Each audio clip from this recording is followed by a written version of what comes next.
Ó, então já Vicente aí, para com essa Não, palhaçada aí. vamos lá. E aí? Pô, e aí tinha umas irmãs que começaram a investir na minha mãe, e aí eu lembro que tinha uma canção que minha mãe.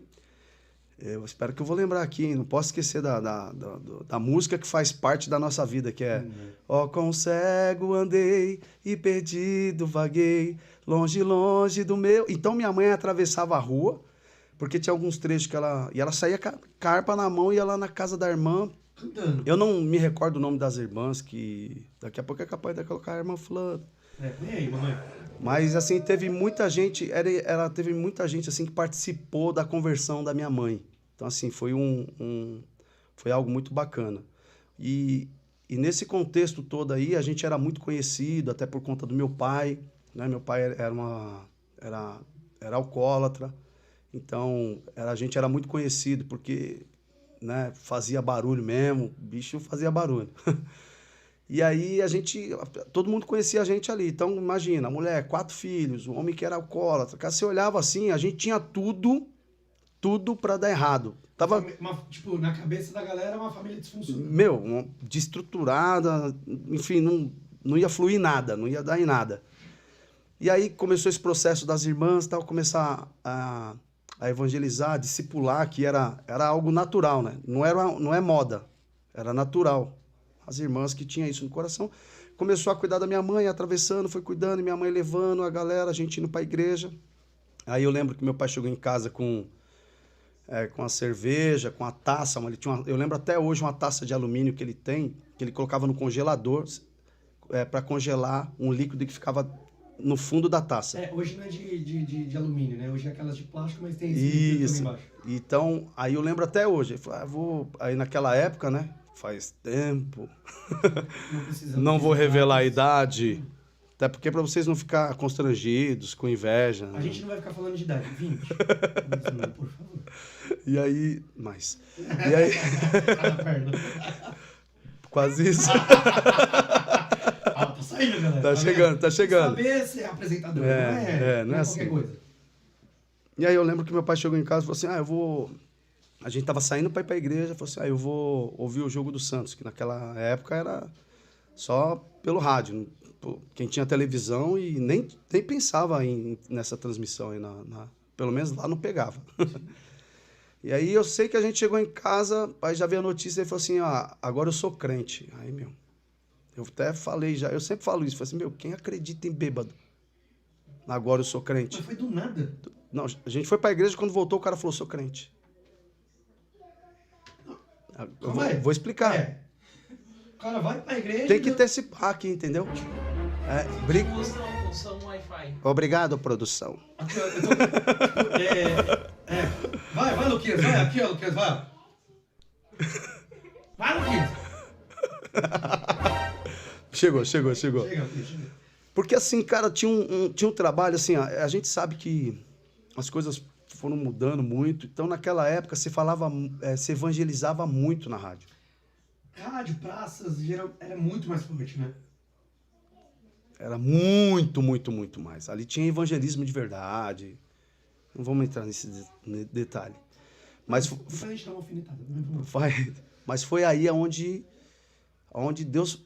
Meu pai chegou para eu não sei o que aconteceu lá dentro, não sei o que aconteceu, que a gente estava saindo e ele estava entrando. Eu não sei se ele foi ligar o rádio e estava sintonizado numa rádio gospel, não sei o que aconteceu. Ele não conseguiu mudar, enfim. Sei que ele ouviu uma palavra, se converteu através do programa de rádio, falou que era crente. Cara, no outro dia, meu pai não bebeu, eu lembro num sábado, que ele pegou o carro, não lembro, na verdade eu não vou detalhar, falei sábado, mas eu lembro que ele pegou o carro, a gente desceu, acho que era o bar do Antônio Mago, que fala lá perto da Cisibeiro. Eu lembro até hoje, essa descida hoje ela é contramão, mas antes podia descer, ele parou o carro, pediu meia cerveja, colocou no copo, deu uma bicada, voltou, pagou. Cara, nunca mais eu vi meu pai colocar uma bebida na boca. Será que ele fez isso só pra, tipo, ter a certeza de que Cara, aquilo não ia mais prender? Não passa na minha cabeça o que aconteceu ali. Porque, meia cerveja, naquela ideia de, tipo, peraí, deixa eu ver se eu sou forte mesmo pra isso. Pelo menos é o que tá entendendo. Pode ser. De repente, falou, cara, vou ver o que aconteceu, porque ele, meu pai sempre foi um cara trabalhador, né? Muito trabalhador, então ele Cara, ele tinha o momento dele, mas nunca chegava tarde no serviço, sempre foi responsável, então assim, algo que eu sempre admirei nele. E aí, quando aconteceu isso, aí daqui a pouco ele foi fluindo, foi indo pra igreja, Deus foi movendo, trabalhando. Isso, quantos anos você tinha? Cara, eu tinha acho que uns 14 anos de idade. Não, 14 não, tinha uns 12, 13 anos, por aí, porque quando a gente foi pra Paranaguá, tinha uns 14 anos, mais ou menos isso, de 12, nessa faixa, 12, 13 anos. Agora me perdi um pouco. Mais ou menos por aí. De 11 a 13, porque com 14 eu lembro que eu desci, só que lá ele já tinha sido reconhecido como pastor.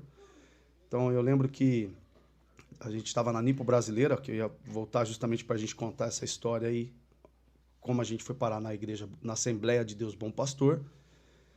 E aí o meu pai sempre trabalhando, sempre dedicado, né? Então, e aí eu lembro que tinha um culto na Nipo Brasileira. E aí o pastor Takayama estava lá e ele falou assim, ó, eu vou fazer algo que eu nunca fiz fora da sede. Puxou meu pai e consagrou meu pai a pastor. Cara, não tem... Aí a gente ficou lá um bom tempo, tal, ficamos um bom tempo. Aí eu lembro que, por uma situação, lembro que tiraram um pastor que estava na Nipo Brasileira, veio outro pastor e acabou que, né, eu não entendo muito bem o que aconteceu, mas eu sei que meu pai saiu, aí a gente começou a fazer um culto na garagem da minha casa. Nessa época, minha casa tinha garagem. Você tinha Aê, 13 13 anos. anos. Minha mãe ali ajudando. Obrigado, mãe. Você é 10. E bom, aí eu lembro que meu pai... eu lembro que a gente foi para casa, começou a fazer o culto em casa. Cara, quando foi ver, tinha 50, 60 pessoas. Aí meu pai foi lá falar com o pastor Takayama e falou, ó, você não quer abrir uma igreja no centro de Ermelino Matarazzo? O Takayama falou, não, eu não vou abrir a igreja no centro do Ermelino, não. Tá muito próximo, tá? E meu pai falou, tudo bem, mas a filha tá procurando uma mãe. Aí eu lembro que meu pai nós alugamos um salão na Paranaguá, era no alto, e perto da banca de jornal, bem em frente do Nagumo. E aí meu pai começou a fazer os cultos nesse salão pequeno. E aí... Com a placa da igreja? Sem placa de igreja, sem nada. Porque ele estava procurando uma mãe para adotar essa filha aí que ele fala. E meu pai usava esse termo. A filha está procurando uma mãe. Entendi. E aí o pastor João Marques, que era o dono da banca, que a gente se conheceu por conta de... A entrada do salão da igreja era quase na frente da banca. Então, acabou tendo um contato e tal. Aí ele falou da Assembleia de Deus Bom Pastor, que é o Bispo Gidalt, em Santo André.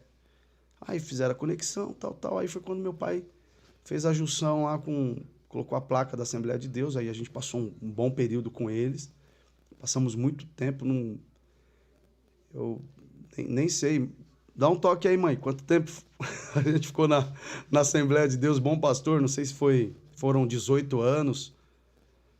Mais ou menos isso, uns 18 anos, acredito, que a gente ficou com eles. Aí chegou um momento que a gente pediu a benção para o pastor Francisco abrir o ministério, que hoje é a Igreja Apostólica Bom Pastor. Então, como a gente vê que esse nome é Bom Pastor há muitos anos, tal, e todo mundo conhece, a gente correu o trecho com o Ministério de Louvor e Adoração Bom Pastor. Então a gente achou que, sabe, mudar ia ficar, né, meio estranho. Aí a gente manteve. Hoje o ministério tem quantos anos? 20, me ajuda aí. Ó lá, matei, ó, 20 anos, ó, 20 anos na Assembleia, 20 anos na Assembleia de Deus Bom Pastor. Eu acho que a gente vai para 28 anos de igreja. 8 anos de Bom Pastor. Não, 20 anos de Assembleia de Deus, mais 8 anos aí de Igreja Apostólica Bom Pastor. Caramba. Então, geralmente a gente encontra, não sei, né? Não sei se você... pelo menos é o comum, né? De ser meio coisa de família há muitos anos, né? Então vai se passando, né? Então, por exemplo, a galera do Belém, os filhos do Zé Wellington, e aí vem o Zé Wellington Júnior e vai, né? E vocês, achei legal a história porque não veio disso, né? Não veio de gerações e gerações. Não. Foi algo que Deus encontrou mesmo e Foi.